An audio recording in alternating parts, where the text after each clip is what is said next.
और धर्मेंद्र भाई एक बात बताइए, साधुओं पर बोलकर, भगवा पर बोलकर, ऋषि मुनियों पर बोलकर, ये सब करके आपको लगता है कि मिल्कीपुर में ही इसी तरीके से जीत मिलेगी और कोई दूसरा रास्ता नहीं? राकेश जी, भारतीय जनता पार्टी की योगी सरकार में ना अपील है, ना वकील है, ना दलील है, अंधा राज चल रहा है। तो इस अंधे राज में आपने गाजियाबाद की बात नहीं बताई कि जब योगी सरकार में पुजारियों को काट दिया गया था उस मंदिर में जाकर के। तो ये भारतीय जनता पार्टी का भगवा के प्रति अपना नजरिया है। भारतीय जनता पार्टी के लोग इस बात को समझे पहले कि देश की जनता ने उन्हें किस लिए वोट दिया था। अगर उसके इधर उधर देखेंगे तो बात नहीं बनेगी। मुझे लगता है कि भारतीय जनता पार्टी को देश के सवालों पे जवाब देना चाहिए, बुनियादी बातों पे बात करनी चाहिए, इधर उधर की बात नहीं करने से फायदा होगा। नहीं नहीं, बिल्कुल ठीक बात है। और मुझे भी ये लगता है कि जब आप पर सवाल पूछा जाए तो आप अपना जवाब दिया करिए, बीजेपी को आईना दिखाया करिए, वो भी जरूरी है, लेकिन बाद में पहले आप अपना सवाल छोड़ देंगे, बीजेपी को आईना दिखाना शुरू कर देंगे। आपने सर कभी, जो बीजेपी का सवाल है मैं पूछ रहा हूं आपसे, कि आपने हाफिज, मौलवी, मुफ्ती, मुकर्रम इन पर कभी बोला? आपको साधु, संत, ऋषि, मुनि, मठाधीश, पता नहीं क्या क्या, उनकी तुलना, धूर्त, पता नहीं क्या क्या, आपको बड़ा आसान लग जाता है, कभी बोला आपने उधर? नहीं तो भारतीय जनता पार्टी को क्यों बुरा लगता है? अगर नहीं, रावण, अरे बुरा उनको लगता है, नहीं लगता, मैं आपसे नहीं पूछ रहा हूं। नहीं नहीं, उनको बुरा लगता है, नहीं लगता नहीं, आपने बोला कभी? क्यों नहीं बोला, मुझे ये बताइए। नहीं, मैं कह रहा हूं कि आपको ज्यादा दिक्कत साधुओं से है। भगवा पहन के आया था, किया था, तो हर भगवाधारी तो संत नहीं होता है भाई। इस बात से तो कोई दिक्कत नहीं है, या आपको लगता है ऐसा है? नहीं नहीं, सुनिए सुनिए, अब मैं अगर आपसे ये पूछ दूं, इसके बदले में ये पूछ दूं कि जो बम धमाके हो जाते हैं, कौन क्या पहनकर वेशभूषा में आ जाता है, तो सर फिर आपको बुरा लग जाएगा? ये क्या पूछ रहे हैं? पूछिए ना, पूछिए पूछिए। नहीं नहीं, ये क्या मतलब है कि रावण आया था, सीता का हरण करने के लिए साधु वेश में आया था, तो आप कह दीजिए ना कि सीधे सनातन आपके टारगेट पर है। भाई जीत चाहिए और इसके लिए हम किसी भी हद तक जाएंगे, एक धर्म को लगातार गाली देंगे। हम सुन लीजिए, समाजवादी पार्टी धर्म के साथ धोखा नहीं करती है, धर्म को ढाल बना करके धर्म का धंधा नहीं करती है, जो भारतीय जनता पार्टी करती है। अरे तो धर्म के नाम पर कुछ बुरी चीजें सिर्फ हिंदू में आपको दिखाई देती है, हिंदू धर्म में, दूसरे धर्म में नहीं दिखाई देती है। धर्म का मतलब हिंदू होता है, धर्म का मतलब सिर्फ हिंदू। मैंने क्या पूछा आपसे? चलिए मैं आपको सुनिए ना, मैं आपको समय देता हूं, मैं आपको समय देता हूं, धर्मेंद्र यादव, मैं आपको समय देता हूं। ऐसा नहीं है कि बुराइयां सिर्फ हिंदू धर्म में हैं, हर धर्म में कुछ कुछ ऐसी चीजें हैं जिनमें सुधार की जरूरत है। मैं आपको ये चुनौती देता हूं, और ये टाइमर ऑन करके चुनौती देता हूं। चुनौती है कि हिंदू धर्म के अलावा दूसरे धर्म की बुराइयों पर बोलिए। चलिए बोलिए।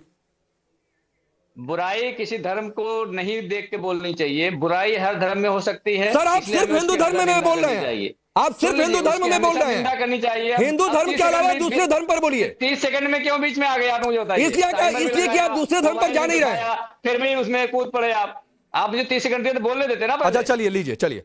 भारतीय जनता पार्टी की तरह हम कानून व्यवस्था, समझ लीजिए, भारतीय जनता पार्टी की तरह हम किसी धर्म में किसी आतंकवादी को नहीं ढूंढते हैं। आतंकवादी का मतलब आतंकवादी, उपद्रवी का मतलब उपद्रवी, दंगाई का मतलब दंगाई, चाहे वो भारतीय जनता पार्टी का भाजपाई हो, दंगाई होगा, हम उसको कहेंगे। हम धर्म की आड़ में धर्म को ढाल आप ना फिर मैं बीच में आऊंगा तो चलिए ठीक है। राजेश चौधरी ये 30 सेकंड का चैलेंज नहीं पूरा कर पाएंगे।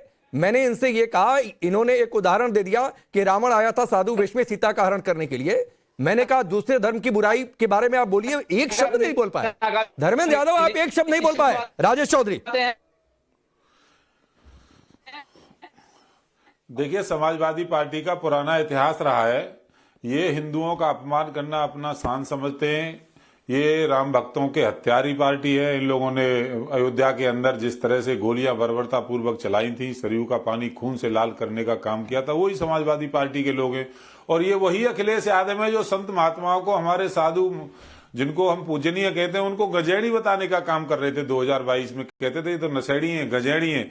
इनका हिंदू धर्म को अपमान करना अपना गौरव समझते हैं, और इनकी औकात नहीं है किसी दूसरे धर्म के खिलाफ बोलने की।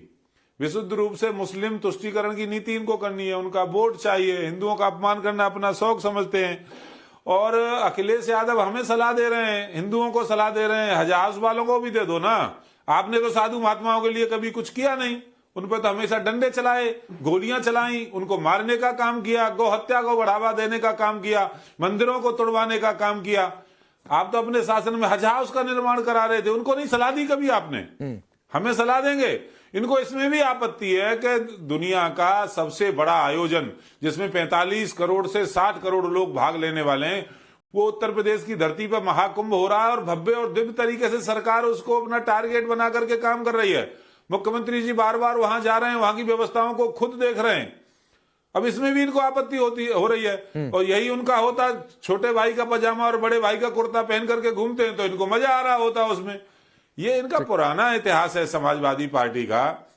ये केवल मुस्लिम तुष्टीकरण की नीति अपनाते हैं और कोई नहीं है। और पूछ रहे थे इन्होंने क्या किया, राम मंदिर पे आपका क्या स्टैंड? हमने हमें वोट दिया था जनता ने राम मंदिर बनाने के लिए, हमने राम मंदिर बनाया। हमें जनता ने वोट दिया था काशी में कॉरिडोर बनाने के लिए, भोले बाबा की नगरी को जाकर के देखिए बदल के रख दिया, कितना भव्य दिव्य कॉरिडोर हमने बना करके दिया है। हमको वोट दिया था जनता ने मां शाकुंभरी देवी के मंदिर का कल्याण करने के लिए, वहां देखिए किस तरह से विकास हुआ है। हमको जनता ने वोट दिया था मां विंध्यवासिनी जी का कॉरिडोर बनाने के लिए, वहां देखिए क्या चमत्कार हो रहा है।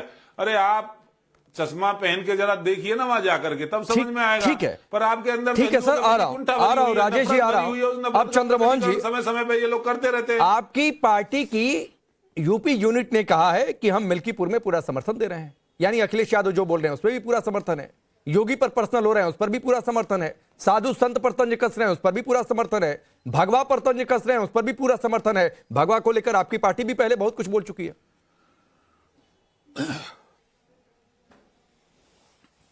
देखिए, जब देश की पार्टी और देश के मुख्यमंत्री जो शपथ खाएं संविधान के और संविधान के लिखी हुई आईनों को भूल जाएं, तो याद दिलाने के लिए कोई तो चाहिए। तो इसलिए बार बार याद दिलाना पड़ेगा कि देश के अंदर सब कौम सब धर्म के वासी रहते हैं। तो इसके लिए हम हिंदू और हिंदू होके भी कहते हैं कि इस देश में मुस्लिम भी है, सिख भी है, ईसाई भी है, जात के हर वर्ग के धर्म और वर्ग रहते हैं, हर वर्ण रहते हैं। तो इसमें कौन सा गुनाह कर रहे हैं? कोई गुनाह नहीं है। लेकिन जो याद रहने वाली बात है वो ये है कि रुपया धड़ाम से गिरता है, डॉलर बड़ाम से बढ़ता है और सरकार की उम्र घटती बढ़ती है। ये कोई कहता है उसे, और आप धड़ाम से हिंदू धर्म पर बोल देते हैं और बड़ाम से किसी और धर्म पर नहीं बोल पाते हैं। करोड़ों रुपए का आना बंद हो गया, उस पर आप बहस नहीं करेंगे। हिंदू को टारगेट करना हो तो आपको धड़ाम से सब चीजें याद आ जाती हैं, बीजेपी लेकिन दूसरे धर्म पर बोलना हो तो आपकी जुबान इतनी लंबी चौड़ी सिल जाती है। पर डे काटी जाती है यूपी के अंदर। बोलिए ना सर। नहीं, मैं सुनिए, पहले तो मैं डॉलर पर चर्चा नहीं कर रहा हूं। आपने एक लाइन बोला, आपका अपना मंतव्य था, आपने बोल दिया। मूल मुद्दे पर आइए। बुराइयां सिर्फ हिंदू धर्म में है। मैंने इसीलिए बोल दिया क्योंकि आपको जब तक किसी चीज का वक्तव्य नहीं समझेंगे। नहीं सर, हम वक्तव्य बहुत समझते हैं। अभी आपकी पार्टी के 10 नेताओं का मैं बयान सुनाऊं। भगवा को आतंकवाद से किसने जोड़ा था? बीजेपी के भगवान कृष्ण ने कोरोना भेज दिया, ये किसने? किस आपकी पार्टी के नेता ने कहा था? तो उसके लिए किसने ये कहा था कि हिंदू धर्म का अर्थ ऐसा कि बता दे तो शर्म आ जाएगी? आपकी पार्टी के किस नेता ने कहा? ये मैं आपको सुनाऊं। आपने अभी इसी बीजेपी के प्रवक्ता जो बैठे हैं उनसे ये क्यों नहीं पूछा कि नंद किशोर? सर सवाल मत सिखाया करिए भाई। नंद किशोर आपको सवाल कुछ बीजेपी के नेता से पूछना है, आप पूछिए। ये मत मुझसे कहा करिए कि मुझे क्या सवाल पूछना है और क्या सवाल नहीं पूछना है। ये सब ज्ञान मत दिया करिए सर, मुझे ये सब ज्ञान हजम नहीं होता है।